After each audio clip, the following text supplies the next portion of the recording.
To master the PTE Reading Fill-in-the-Blanks module, you have to look beyond the empty space and analyze how a sentence actually functions.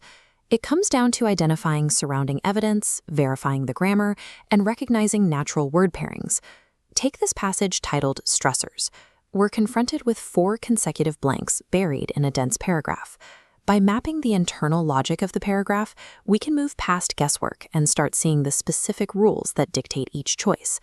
Let's focus on the first sentence. A common trap here is reading major stressors in our lives are life and letting personal assumptions take over. You might think of life expectations causing stress and immediately look for that word in the list. But the text gives us a direct trail to follow. Right after the comma, the author provides a specific list. For example, moving house, marriage, or relationship breakdown. Now we just check our options against that list. Moving house and marriage aren't collections, and they aren't appearances. They are, however, major life events. They fit perfectly into the category of changes. The evidence written on the page is your only source of truth.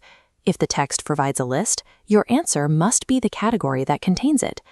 In the second sentence, we see the plural noun factors right before the blank, making the verbs include or included look like a natural fit.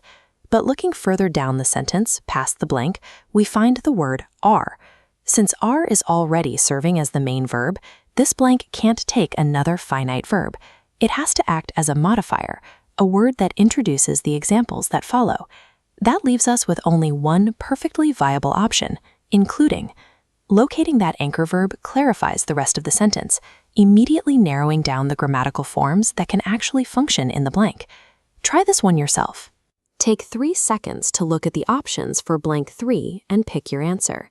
If you were tempted by factors, you hit a redundancy trap. The sentence already began with work-related factors.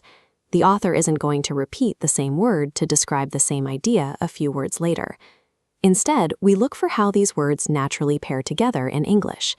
Causes of stress is the fixed phrase used to describe where tension originates. When you learn words as linked pairs rather than in isolation, you can spot these natural combinations and avoid choosing redundant options. For the final sentence, direct translation from your native language might make the word act seem like a logical choice for the blank. However, English uses a specific verb to complete this thought. To describe something having a role or influence, we play a part.